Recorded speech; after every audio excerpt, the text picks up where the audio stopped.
cover sports long enough and you can either develop real expertise in things or sell yourself on the notion that you've developed expertise on things. Good morning to you. Good Monday morning from St. Paul, Minnesota. I'm Dejan Kovacevic of DK Pittsburgh Sports, and this is Daily Shot of Penguins. It comes your way bright and early every weekday. If you're into football and or baseball, I also offer daily shots of Steelers and Pirates in the same place that you found this. Penguins 3, Wild 1 here yesterday at XL Energy Center. A really nice overall thorough performance. You could argue that it was highlighted by Sidney Crosby getting a couple of goals, including the last one he'll ever get on Marc-Andre Fleury. You could argue that it was equally awesome to see that Evgeny Malkin put one past the Flower, or even better, that the Flower had a lot of fun things to say about that afterward. Notably, some fun shots at Sid, remembering goals that he scored against Flower all the way back in juniors. You could also point to the penalty killing, which had to eat up 8 of the 20 minutes in the second period. 8 of 20 minutes were spent shorthanded. And these guys really got it done on 7 Minnesota power plays. Only 8 shots were recorded. But you can't really go too much further without mentioning Tristan Jarry, playing in the NHL for the first time since January 14. Playing in the NHL after a lot of people, myself included, wondered if he'd ever do that again. He was outstanding. He'd given up 13 goals in his last 3 AHL games. So he wasn't exactly showing up here on a roll. And there's a reason that Mike Sullivan didn't use him until the final game of the 3-game trip, giving the first 2 to Alex Nedeljkovic. But when Ned wasn't getting it done, what the heck? So amid that backdrop, amid everything that's happened to Jarry this year, amid even his run-up to this day, there should have been no anticipating something like this, except that 5 minutes into this game, 5 minutes in, not beforehand, but 5 minutes in, I saw the entire thing. I saw exactly how it was going to play out. How? Okay, on one hand, I might just be full of crap. Meaning, like, I could just be getting a little lucky. I'm not a goaltender. I'm not a goaltending coach, and I'm not going to play either of those here. However, I have this thing that I do for certain athletes in various sports where I'll pick out a specific, very, very, very specific, in some cases, tendency that if that athlete exhibits this tendency early on in a game, they're going to be just fine, possibly great. I used to do this with, of all people, since the subject is up, Flower. And I would talk to him about it too. As soon as I saw economy of motion, meaning he wasn't flying all over the place, he wasn't getting overly aggressive, he would stay within his crease, but he would move in a very systematic manner, as opposed to, getting those limbs moving a little bit too much. He was going to be the best version of Flower. And I've had this for other players, I've had it for other positions, I've had it for other sports.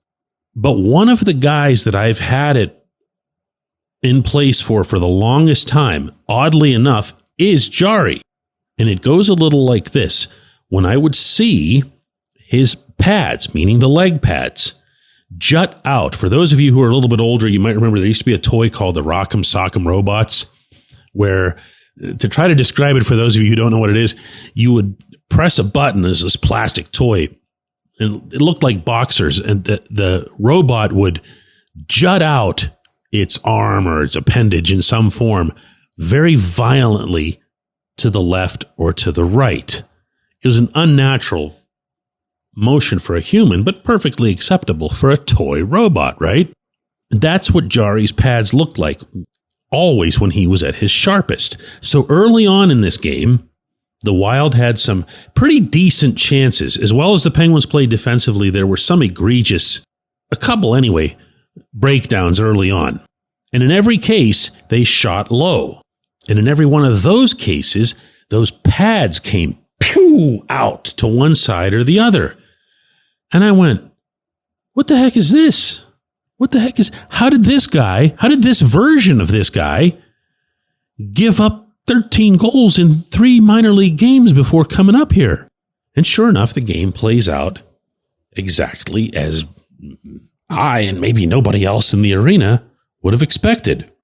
He ends up with 30 saves on 31 shots. The only goal he gave up shouldn't even have been.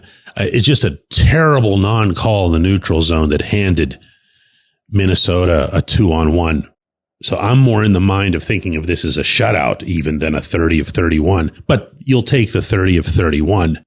And he was named number 1 star, and Gino presented him with a motorcycle helmet afterward in the locker room, and he was even smiling. I don't know the last time I can recall seeing Jarry smile. I asked him, opening up, just how he felt, and then after that, about his work with the low shots. Tristan, how good did that feel in general? Yeah, obviously it felt really good. It was nice to come back with a game like that. I think that really helps confidence-wise, and at the end of the day, it really helps the team. I think being able to beat a team like that, a well-structured team, I thought the team played great. We did a great job on the penalty kill, and that obviously was a game changer for us. When you're making the low saves that you were making, especially earlier, is that something that you've always been able to feed off of? Yeah, I think just being able to make those saves in tight and just kind of put the rebounds to good places, I think it helps our team, it helps the guys, helps the defensemen, and I think it just helps our team as a whole when I'm making saves like that back there. And that's it. That's all I've got on this subject. I'm not going 1 millimeter further. It was one game. He did great. Good for him. Now he's got to do it again and again and again. Maybe, if I'm right, he could figure out where to start. When we come back, J1Q. This episode is brought to you by Bet Online, your number one source for all your summer sports needs this season. From Major League Baseball, golf, NHL, NBA playoffs. Get the latest odds and lines, including all team matchups, player props, odds on just about everything that's out there. Head to the website today or use your mobile device to get in on the action. Bet Online, where the game starts.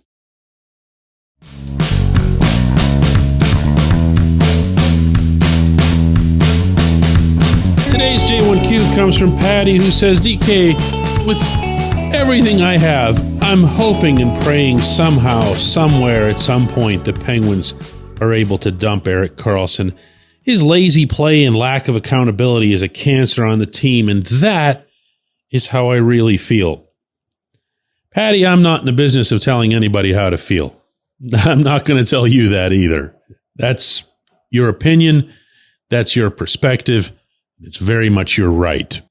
How I feel is that this is a tremendously talented hockey player, still, who can do things on the ice that others can't, still, and who is nowhere near the lax liability type that often gets portrayed. He set up the winning goal in this game with a singular rush up ice. There was no one on the Minnesota side who was able to keep up with him, much less catch him. And what's that mean in case you happen to miss this game? He went flying up the right side, but he jutted toward the inside more than once, which was just enough to throw off everything that everybody wanted to do defensively, including covering the greatest player of his generation. So by the time Karlsson makes it down the right side and flicks that deliberate shot pass off of Marc-Andre Fleury's pads, which the Flower could have handled a little bit better, and it does in fact pop out onto the blade of Sidney Crosby, Sid's wide open. The whole scene has been blown up by Karlsson's presence. He did a lot of that kind of thing, actually, in this game. And he does it, again, respectfully, more than most people seem to recognize. We do pay attention when he messes up. And he does mess up. Man, he's got some whoppers. In fact, he had a couple in this game. Blade-to-blade giveaways. He is who he is in that regard. The one thing I've not questioned since getting to know him at the beginning of his time here and really appreciating him all the more since then, he cares. He's a team guy. Yeah, there are certain individual or self-centered traits to both his game and his personality, but he was the one yesterday who, in the impromptu food line that the Penguins had outside their locker room, they were serving Chinese food. Actually smelled delicious.